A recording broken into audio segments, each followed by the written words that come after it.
It's the book. All right, everybody, I'm back with my fancy pants microphone here.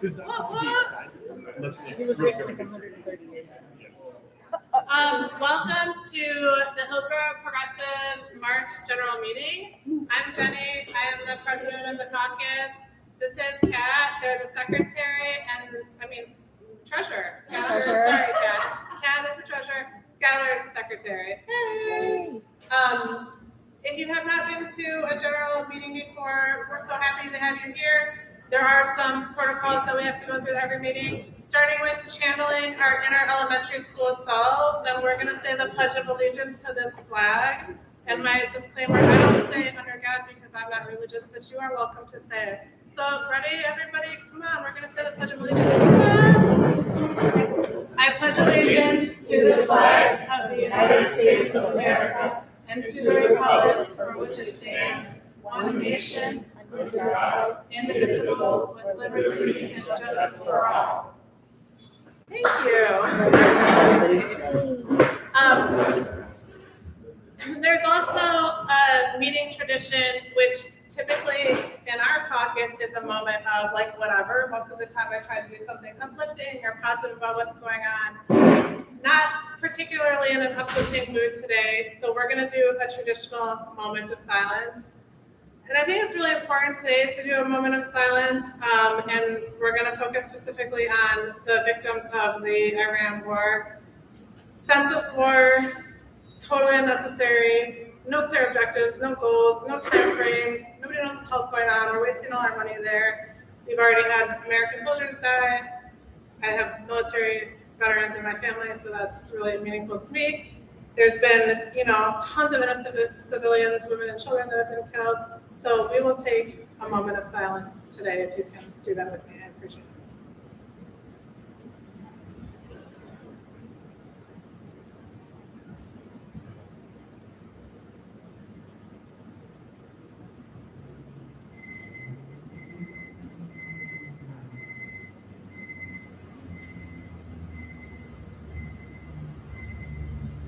That timer wasn't for the moment of silence.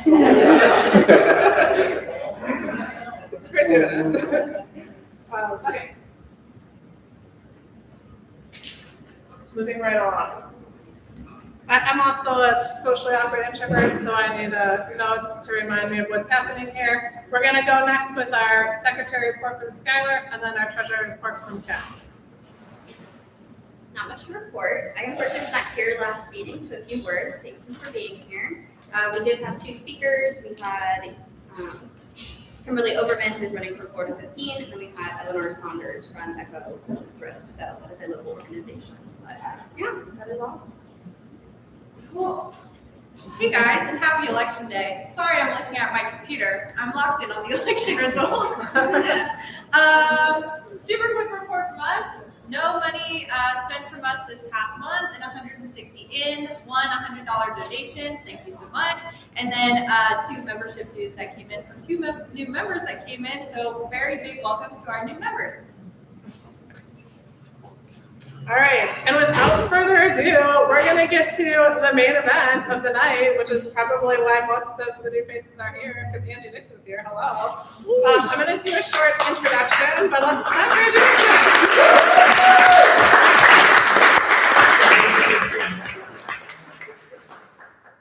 It seems kind of ridiculous. I introduce every candidate and guest speaker that comes, but it feels kind of funny to introduce Angie Nixon. Like, you're an icon, and it's like, what can I even say? I did wear my signature Angie Nixon pink in solidarity, because, signature color. But she is currently a representative, has been serving in the government since 2020, but has been serving the community of Florida for a lot longer than that. And I can't even list all of the cool bills that she's voted yes on or voted no on. Thank you for saving us. But she's always been a person that stood up for women's rights, workers' rights, basic human rights here and international human rights. And it's just an honor to have you with us today. So I'm just going to say welcome, and you can do way better than me. So.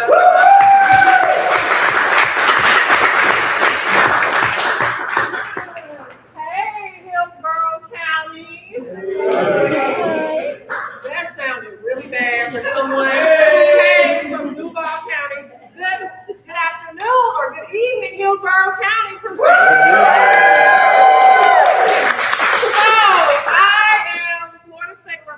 Angie Nixon. It is an honor and a privilege to be with you all today. Super excited to be amongst progressive Democrats. Oh my God, thank you. I'm so happy to be here. A little bit about me for folks who don't know. I am a native Floridian. I know there are some folks that aren't native Floridians, but hey, we exist. I am a native Floridian. I was born and raised in Jacksonville, Florida. I am a wife. I am a mother of 5. Yeah. And my husband added a dog. So I'm a mother of 5. Now I have a dog. And a husband who is in the doghouse a lot because he brought that dog. And so born and raised in Jacksonville. My mom was a union member of CWA 3106, so I am a union baby. My dad served our country as an Army sergeant. So thank you all to anyone who served in the military. Thank you for your service. And having been born and raised in Jacksonville, I grew up on the north side of town, Northwest Jacksonville to be exact. And it was a predominantly Black community. And so I just remember that I wanted to go to my neighborhood schools because all of my family members went to that neighborhood school. And my mom told me she didn't want to make the same mistake that she made with my brothers. I did not understand what she meant at the time when she said that, but looking back on it now, I realized that my mom felt, and she was rightfully so for doing that, because the neighborhood schools didn't have the same resources that more affluent sides of town had. And so just imagine an elementary school student having to wake up around 5 something in the morning to catch a bus around 6 something to be to school at 7:30, 7:45 so that I can arrive on time. And so it's something that a little elementary school student shouldn't have to do. Now, I had a favorite cousin as well. His name was Breon, and Breon did not go to a school across town. He actually went to his neighborhood schools. And my cousin wound up getting into a little trouble, and especially in high school. And he wound up going to an alternative school where he learned some alternative things. And so what's interesting about my cousin going to an alternative school in high school is that he did some of the same things that many of those students at my high school, State College Preparatory High School, did, but they got a slap on the wrist because we were #1 in the nation at the time. And you know, they don't want to send the best and brightest to an alternative school because that would make them look bad, right? And so fast forward, I graduated from the University of Florida. Any Gators? No Gators? I guess go Bulls.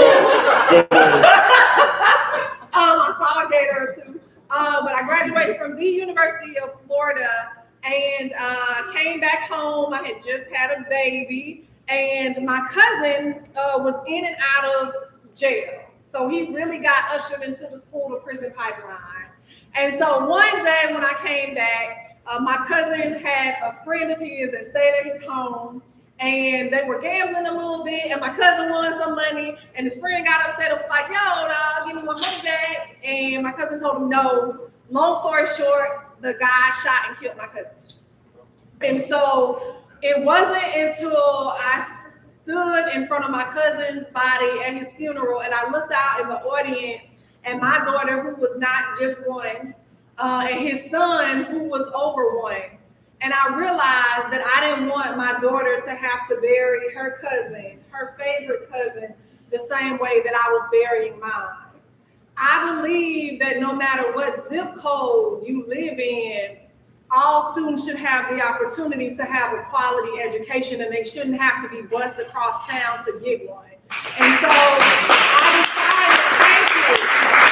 I decided to get involved in community organizing, and really with a strong emphasis of public education. And over the years, I have served in various capacities in community building. I've been a community organizer. I led the largest statewide progressive coalition called Florida for All. I was a political director and field director for a while for the Florida Democratic Party.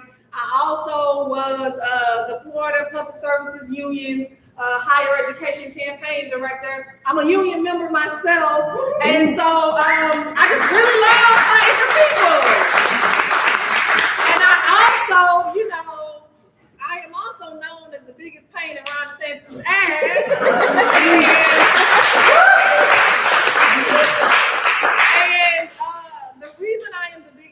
in his ass is because I stand up for hardworking people.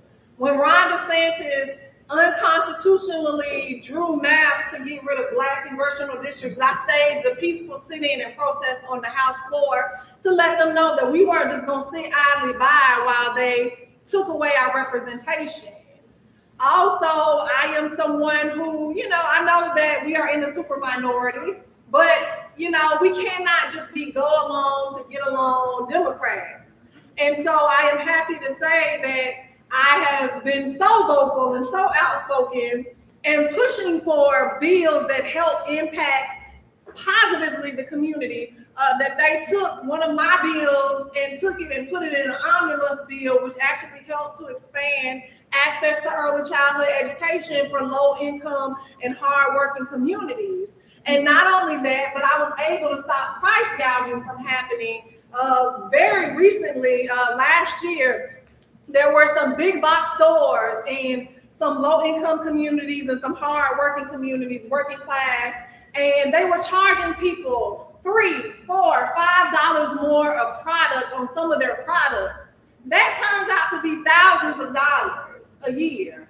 And so I was able to agitate and bully those big box stores to do right, and they were able to level set their prices to match what they were in all the rest of the rest of the sides of towns. And so I am now running for United States Senate, and it is not something that I decided to do lightly, right? Like some people, I don't know why some folks think I just woke up and was like, I'm gonna run for Senate. Like, absolutely not. This is a 67 county state. Y'all think I want to be traveling all across the state? Like, it's absurd.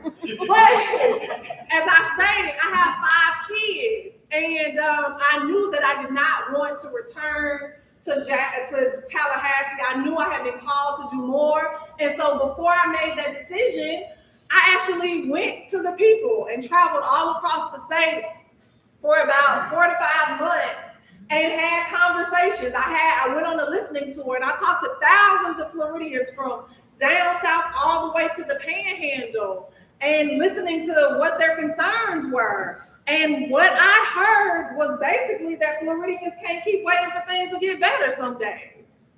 We literally are living in a time where seniors and our elders cannot get their just due rest because their Social Security is under attack, and it's not their Social Security checks aren't paying the bills the way in which they need to. I have been traveling the state, and I see 70 and 80-year-old people working at fast food restaurants, not because they want to, but because they have to. Even though they worked their entire lives, even though many of them toiled the fields and were sharecroppers and that type of stuff. 70, 80, 90-year-olds still working. Again, not because they want to, but because they have to. Or I met some folks like Miss D, who just recently got out of surgery because her breast cancer returned, and now she has to figure out whether or not she's going to have to refinance her home. Not for a first time, not for a second time, but possibly for a third time, because her health insurance does not cover the cost of her medical expenses. And then I've met someone like Miss Jean from Apalachicola, who is over 80, and Miss Jean served as the personal messenger for J. Edgar Hoover, and she started 3 days before Martin Luther King was shot and killed, and she had to hand deliver the personal message to J. Edgar Hoover. And when I asked her, I was like, oh wow, Miss Jean, that is a lot of history. Like, how do you feel right now with what's going on in our country?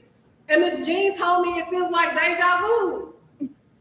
An 80-year-old woman that had to drink out of Black-only water fountains had the threat of fire hoses being sprayed on her, dogs being sicked on her, her rights under attack, not even having rights actually, said that right now in our country it feels like deja vu.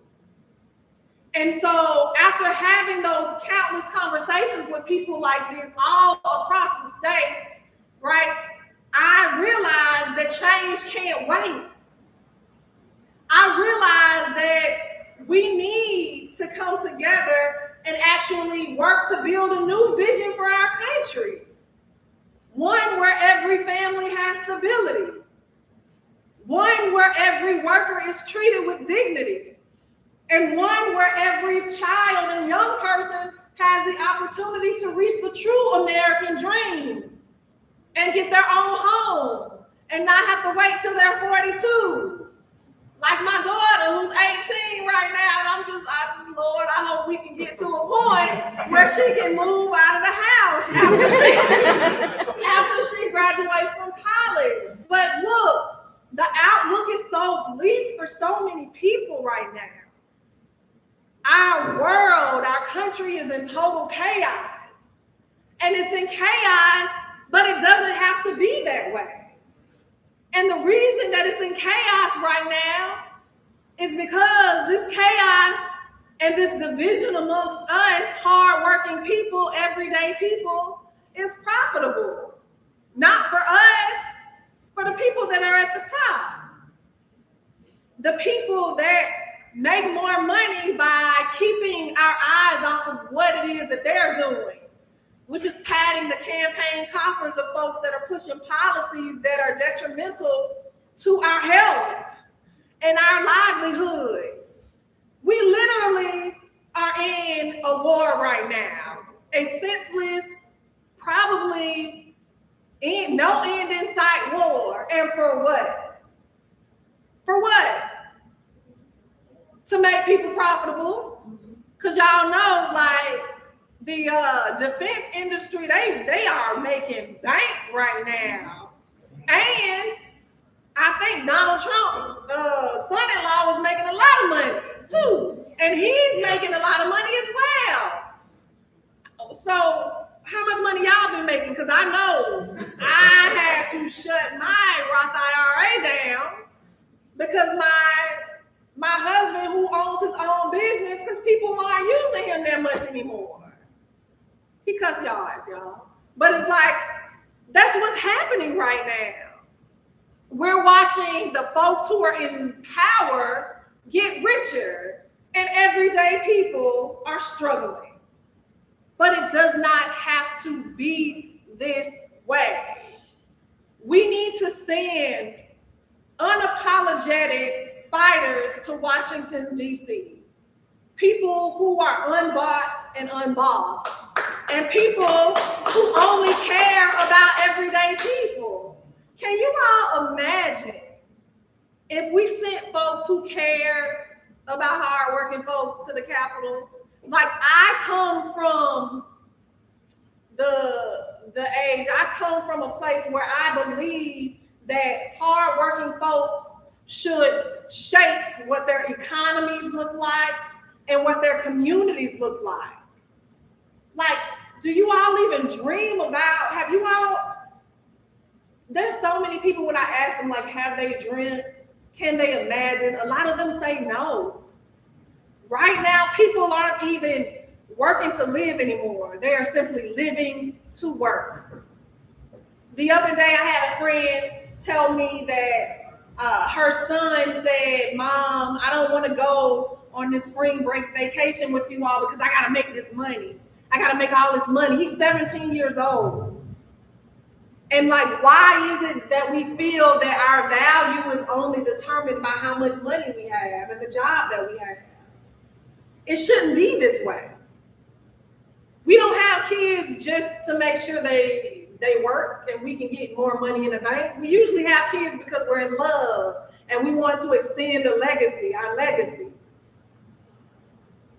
Right now, whether or not you want to believe it, we're living in someone's dream. For many of us, it's a nightmare, but we are living in someone's dream right now. And those people are greedy. They're greedy billionaires and corrupt corporations. Those are the dreams that we're living in. But if we start living in the dreams of hardworking, everyday people, imagine what that would look like. that would look like Miss D wouldn't have to worry about refinancing her home. There might just be Medicare for all. That would look like young people not postponing going to college because they couldn't afford it. They would actually be able to go to college maybe for free or a very nominal fee. Or if they don't want to go to college, they can get an amazing trade at a vocational program. Or it would look like us sending our children to school and not worrying about someone coming and shooting them dead with an AK-47. Can you imagine if hardworking people made these decisions?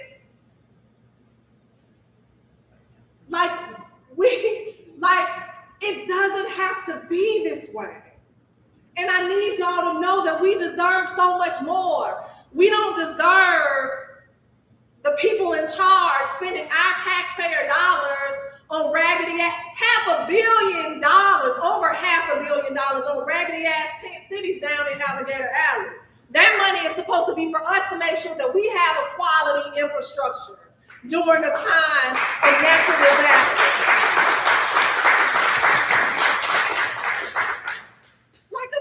Imagine if Andrew Gillum would have won. Our state would look so much differently. And Florida is ground zero for bad legislation. They model legislation after Florida all across the country, and then they federalize it. Imagine what could have been if Andrew Gillum was our governor. A lot of things would have been different. And I feel right now that if we don't get involved, it's only going to get worse. Whether or not you want to believe it, we are in our civil rights moment right now. And we need to figure out in this moment, 10, 20, 30 years from now, how do we want our grandkids or our kids or our great-grandkids to think of how we showed up in this moment? Are we going to tell them that we put our head down and gave away our power freely in anticipation, right, of not being harmed that much? Or are we going to tell them that we dug our feet in the sand and we locked arms in this fight and we weren't just passive allies, but we were accomplices? For many people right now, their North Star is gray and it's despair. But I'm gonna tell y'all, the reason I chose the pink as my color is because my North Star is colorful and bright. I know right now a lot of people feel as though things are hopeless and nothing will change. But I am a living testament that when you cling to hope, even in your darkest moments, as a woman who is a descendant of people that were stolen from their country, stripped of their native tongue, threatened to be killed if they learned to read, robbed of their religion, I am a living, breathing testament that when you cling to hope, even in your darkest moments, change can happen. You can accomplish anything. Because I am my ancestors' wildest dreams. But like my ancestors, they got free, but they didn't get free alone. They had not allies, they had accomplices in this fight.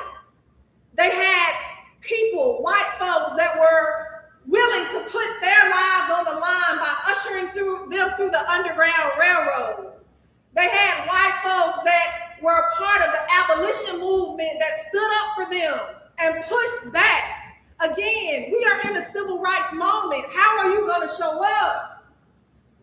And we, as Democrats, we are supposed to be the big tent.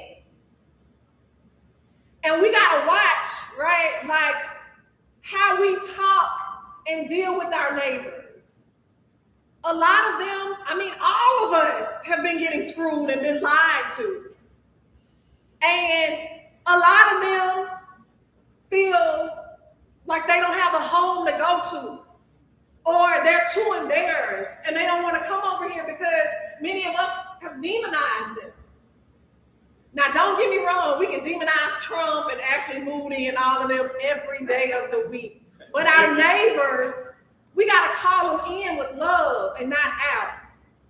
The only way we are going to win this election and rebuild our country is by breaking bread with our neighbors who have been getting screwed too, who have been getting lied to as well. And how do you do that? You invite them to events like this. Maybe not just the Democratic event, but some type of event. You have your neighborhood block parties or your carport driveway parties, and you break bread with them and have conversations with them. Because how you gonna tell somebody they dumb and they got that Trump flag in their yard? Like, I'm gonna look at you like you crazy if you want me to get rid of my flag and you don't know me, you don't know my daughter's name, you don't know anything about me.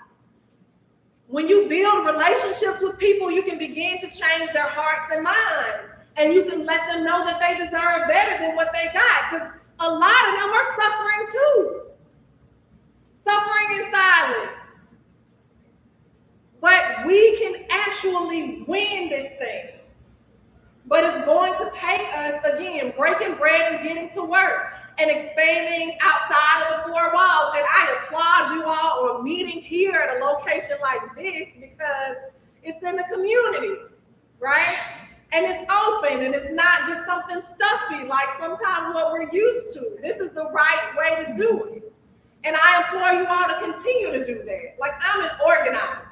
We got to meet people where they are. There was a group of folks in California that when they saw kids going to school hungry, they started a free breakfast program.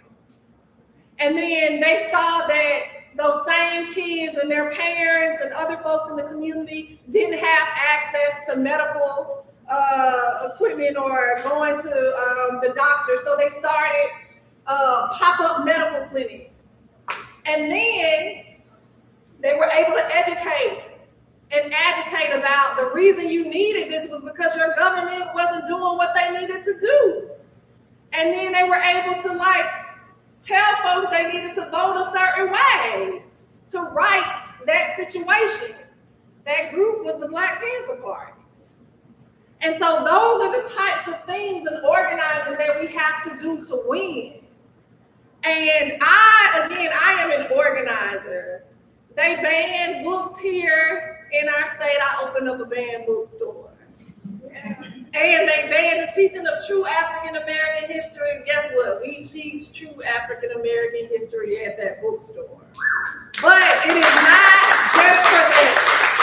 It is because when people come into my space, we can agitate them.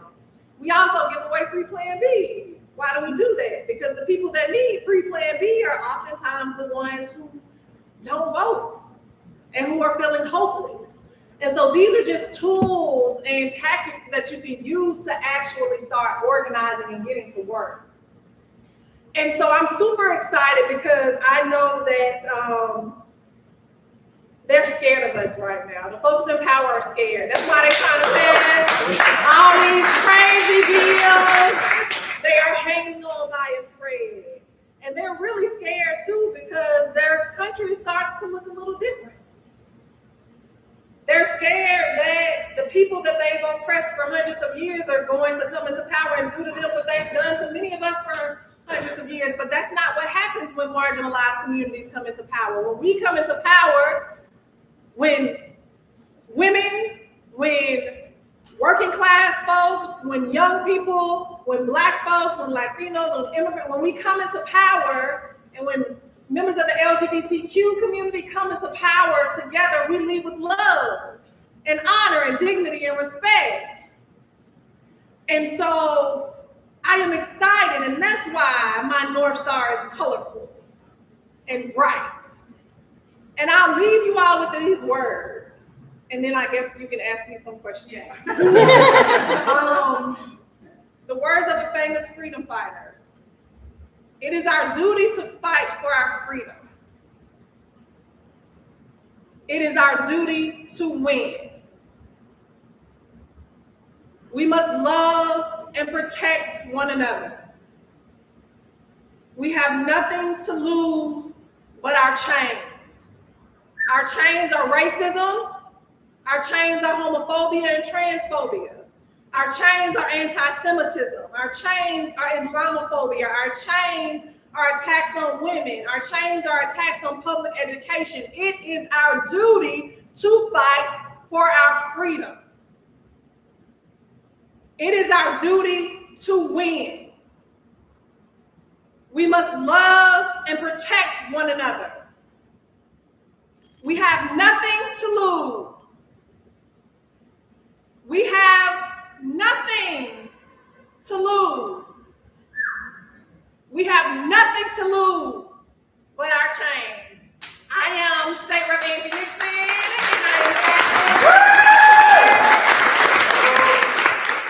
I will open it up for questions that folks may have.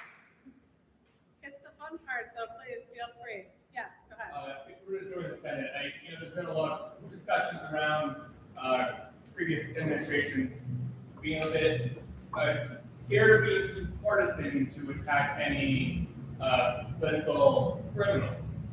If you were to join the Senate, how would you feel about going after criminals despite whatever power or position they're in? Would you feel it's too partisan, or would you go after them? I mean, if they break the law, they need to be held accountable. So I know for sure if the Congress votes to impeach, I will vote to remove. And so we need to make sure that we start bringing back a level of professionalism and public service to the role of being an elected official. And I definitely think that needs to happen. Right now, we have people that are like dismantling our institutions, and it's not right. Like, people are living in fear. They are shooting and killing people in the street unarmed simply because they want to advance their agenda, which is cruel. The point of them right now is cruelty is the point. And so they gotta go.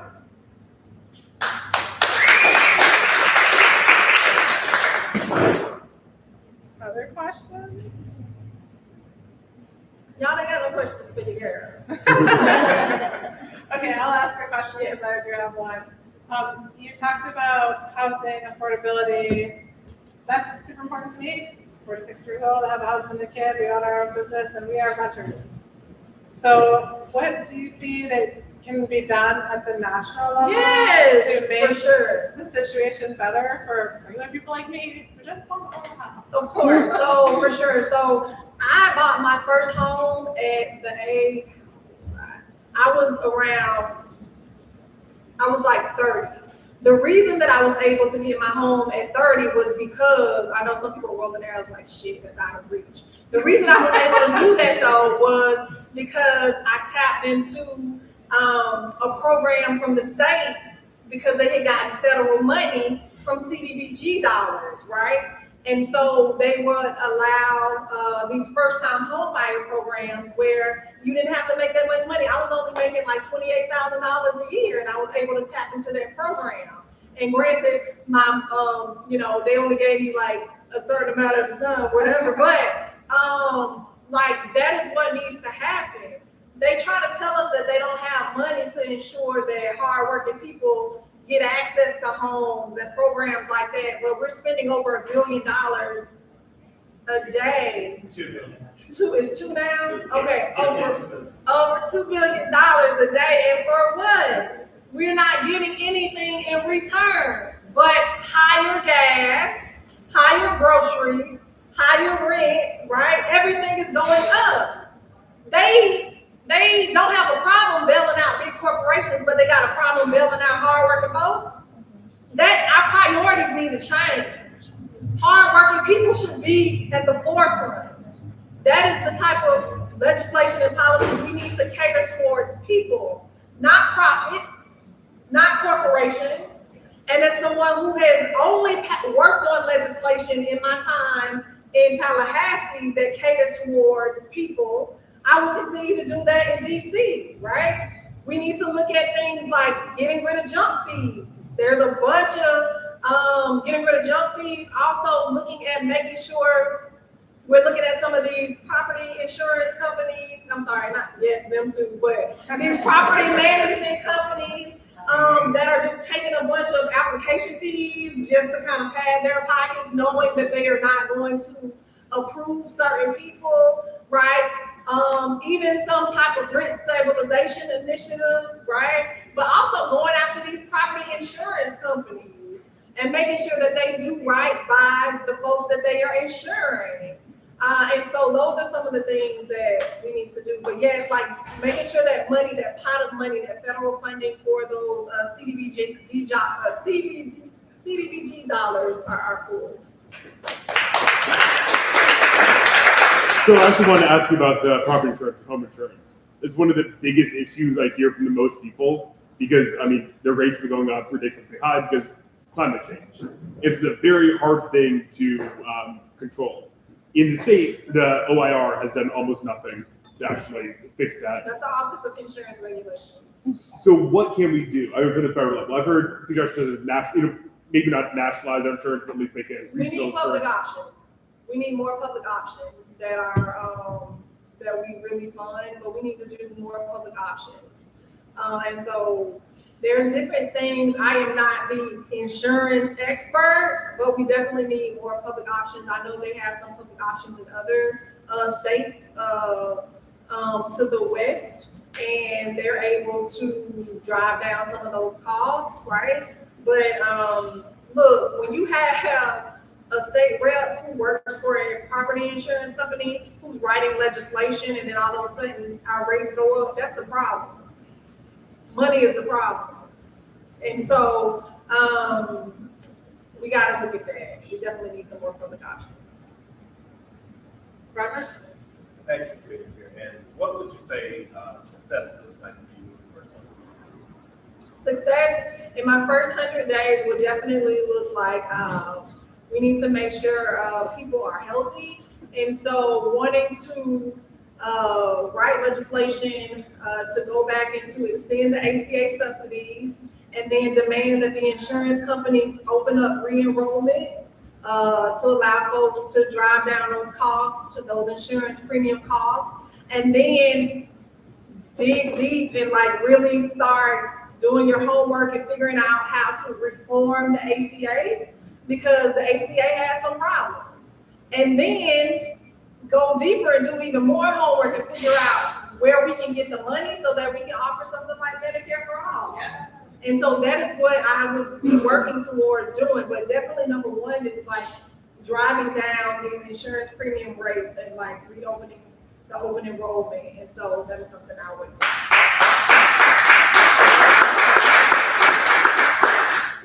So, as pretty much everybody can see right now, U.S. foreign policy is in a huge crisis. We have started an illegal war over in Iran. We illegally captured the president of Venezuela, and now Trump is threatening to do a similar thing in Cuba. What would you consider to be your biggest foreign policy objectives as a member of the Senate, and how will those objectives actually serve our interests as Americans? Yeah, so my biggest foreign policy objective would be to make sure we allow folks to be to have their own self-determination, and like focus on the American people, honestly.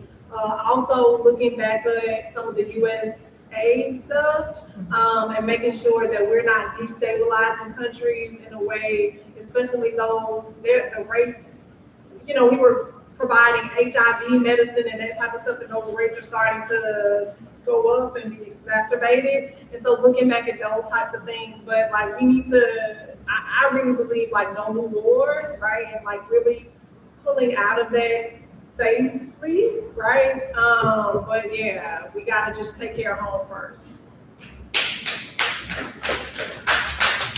Look, y'all, my stuff is really basic, but but that's the way it should be. Like, it doesn't have to be super complex. So Another question. It's as far as public education goes. We know that we got a Secretary of Education. She needs to be impeached. Yeah. She needs to be impeached. She needs to That's- be. I'm sorry, I was going to make a WWE joke. Oh, no, you can leave those jokes to me, because I'm also running for Okay. Congress. I had to catch myself. Yeah, no, you're good. I'll make those jokes. I'm a big wrestling nut. So, but considering how much damage she's been doing, clearly at Trumpsby has to strip down and completely dismantle the Department of Education. What do you think we can do in Congress to either stop them or hopefully reverse the damage that's been done to our public education system? How can we bolster it so that it can actually be more efficient and more effective than it was before when the McMahon showed up? Yeah, for sure. Number one, we just got to get rid of her, right? Like, we got to vote to get rid of her. We got to vote in Congress to impeach her, and then the Senate needs to vote to remove her. And then I think really having conversations with educators and parents and students about what it is that success would look like, what it is that they need. I don't think they're doing that right now. And I know for sure there has been a total demonization of our educators to the point where there's like this mass exodus of them. We need to make sure that we are fully funding public education and making sure we're paying our educators. They need to, at a minimum, get a $60,000 a year salary at a minimum. I would personally like to get them to a point where they're like 75 or 100K. I'm just being honest, because I don't know how people teach their kids. I homeschooled my child for one day and I almost lost my mind. And so, educators need to be paid, especially early childhood educators as well. Those are the people that we're trusting with our babies, our precious bundles, and some of them are only making $15 an hour, and they can't live off that. And if you're gonna have my baby, my precious new baby, that new baby smell, like, they need to be compensated. And the first few years of life are super critical. And so of course I would want them to be educated at a high level as an early childhood educator. And of course I would want them to have good compensation. Right on.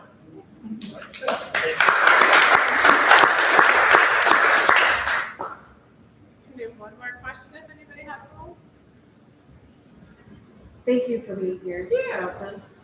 Mine's kind of a general question. So what do you see as your biggest challenges as a candidate and how we can help? Yes, so what my biggest challenge as a candidate is, I am not a part of the establishment, though I am the only one in the race who is currently in office and really has been in office recently. I am a Black woman in the South.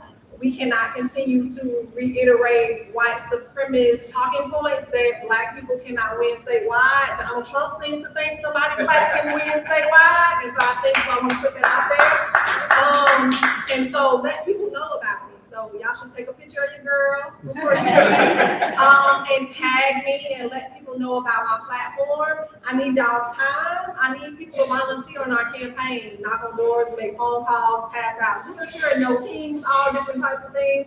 I need your talent, whatever you're good at. Like, I need you to join my team and help out with it. And most of all, I need your treasure.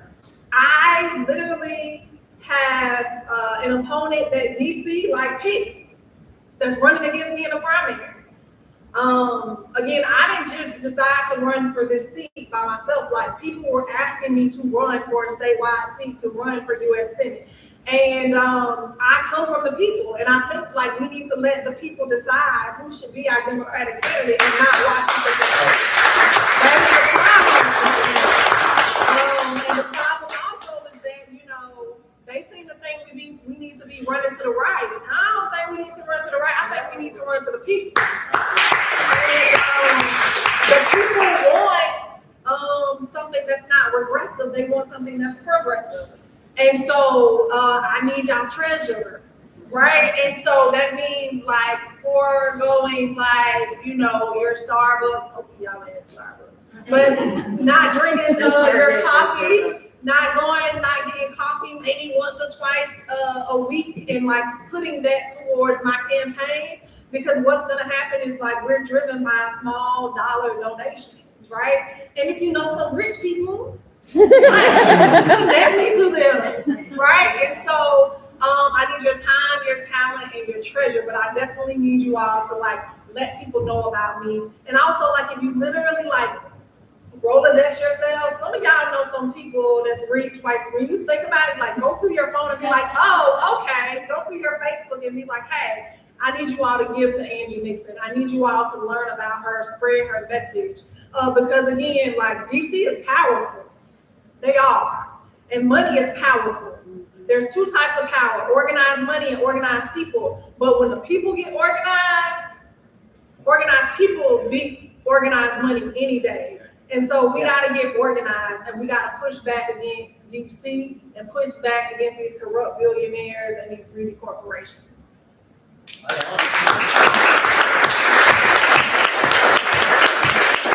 Thank y'all. I'll be hanging out with y'all.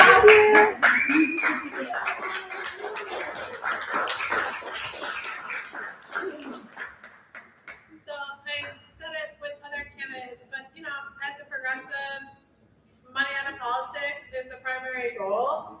You know, we want to be able to live our values, and candidates don't want to be beholden to corporations. The candidates like Angie Nixon want to be beholden to the people, so that's where it comes in.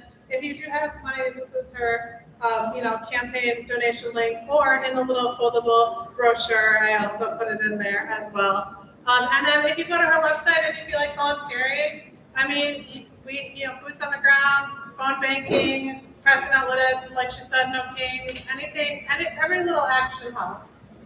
So if you're interested in supporting Angie Nixon, that would be amazing. I can't really follow that, so I'm just gonna, it's Angie Nixon, what am I doing? So we're gonna go to our general caucus business to close out the meeting. New business. We have a website now. Yeah! It's official. It was made by Skylar. Thank you so much. We're going to keep it updated with things that are going on, what we're getting involved in. So check it out when you have a chance. The URL is very cryptic, hillsboroughprogressives.com. So it'll be really hard to find. So check it out. On a more serious note, new business. Those papers. Our caucus decided to act in solidarity with Tampa Immigrants' Rights Coalition. Tampa Immigrants' Rights Coalition does a lot of work around supporting immigrants and immigrants' rights. Sorry. I'll stop moving. No, you're good. And one of the things that they're really doing right now is they have an initiative where they are trying to urge Tampa city officials to end their voluntary agreement 287G agreements. Get ICE out of our communities, protect our community members, our immigrant communities, our immigrant family, friends, neighbors. So we are endorsing and signing on to their agreement. What that means as a caucus, you'll see Skylar's passing out a few papers. One is that we have officially said that we will endorse and sign on to an endorsement letter. We are officially signing on to their public and open letter to the mayor and the city council and the Tampa police chief. We're going to start sharing our endorsement publicly, and I'm going to start reaching out to other organizations to ask also that they sign on and be a part of it. And we'll show up in solidarity with Tampa IRC when they have any actions or events related to their initiative to get ICE out of our goddamn communities and leave people alone.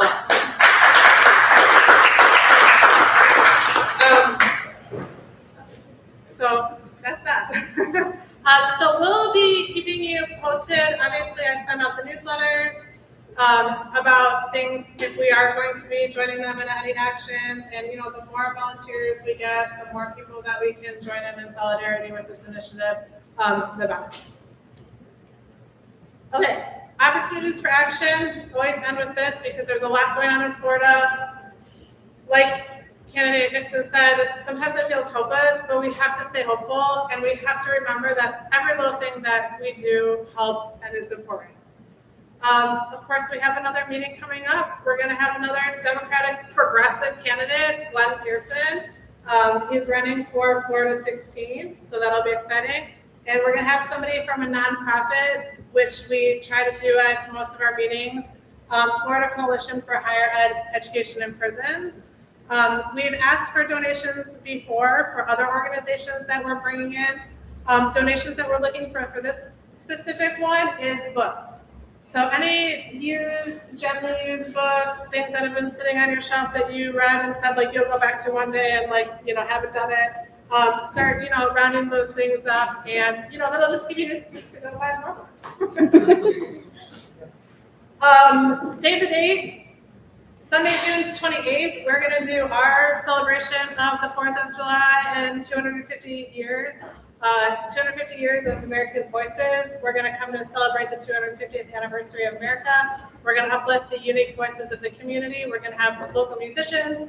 We already have an artist signed on, correct, Logan? Poet? Multiple. We already have multiple artists signed on. Our outreach committee is going to be looking at a venue pretty shortly, so it should be great. If you are really interested in progressive action and you're committed to the progressive movement, you can join the statewide caucus. They build the progressive community across the state.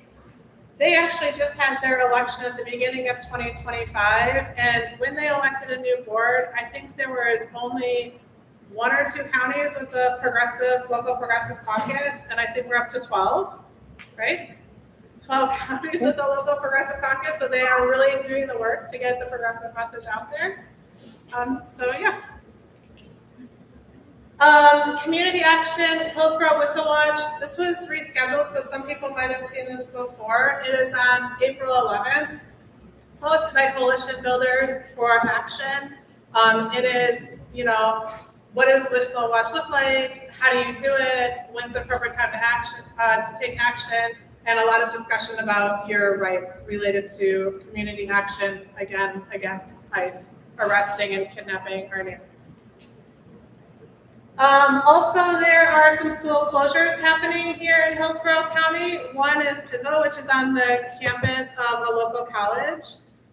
They had decided for some reason to increase the rent of the school by, I think, like 600% or some ridiculous amount. What? 900%. 400%, yeah, just like a ridiculous percent. They are really trying to rally people to take action to prevent the school closure. This is probably, if you like to sit at home and do action, a good one for you, because it is a letter you can sign on to. And it'll send a letter to the school board, and it will voice your support to keep the local school open so that kids are not relocated into multiple schools. This is a K-8 school, so potentially what could happen is kids and families that have all been going to the same school for a long time are now, shipped off to different schools in their neighborhoods. It could be really bad for those families. And we want to keep those school communities together. And there's a town hall, education town hall, related to school closures and what we can do about, education here in Florida. That Ben, hey, say hi, Ben. Hi, everybody. Is hosting that town hall. So if you have questions about those, the person we know. Sorry, I'm just gonna hold up 1 second. All right. Community support. Pride of Tampa needs volunteers. March 28th is a busy day, my friends. It is a busy day. If you have some time to volunteer for the Pride of Tampa Festival, I know they need people to do like checking people in at the door, helping set up, helping take things down after the event is over. I think they want to do, some voter registration booths, so things like that. This is the link to sign up to help out Pride of Tampa and show our support for, a community that is in need of support. Yes. You know what time it is? It depends on what you volunteer for. So once you sign up for the volunteer application, and they'll reach out to you. Like if you're doing setup, obviously you'd be the earlier than the event. Yeah, so same day, March 28th, no Kings.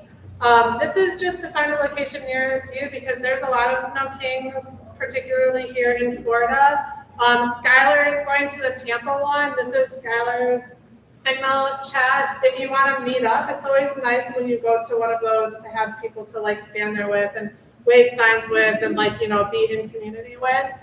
There's one in Sun City Center, Plant City, and there's also one in Brandon. And there's more too on the way. Yeah. Sorry. Hold on one second. Election announcement? Yes, election announcements. Yes. Okay, yes. 2 announcements to make. The very first announcement I want to make is that it has officially been called, our logo has been flipped. It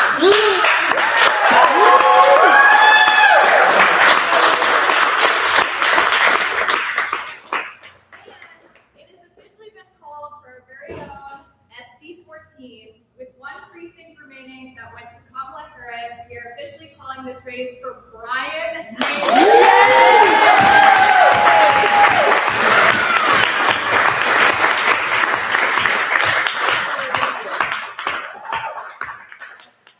That's so cool because Brian Nathan's campaign is like the first campaign I've ever helped on. I knocked a crap ton of doors. I did a lot of phone banking. My kids helped me put labels on postcards as I was like handwriting postcards with my husband. So that is like super exciting.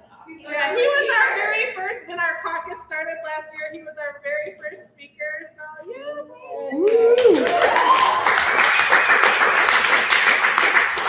If you don't know who Brian Nathan is, he is a union leader. He is a Navy veteran. He is just an all-around, like, amazing person who really cares about the people of Florida. He is not a corporate suckwad that's going to go sell his soul to the highest bidder. So it is like a blessing that he defeated Josie Italiano. So, okay.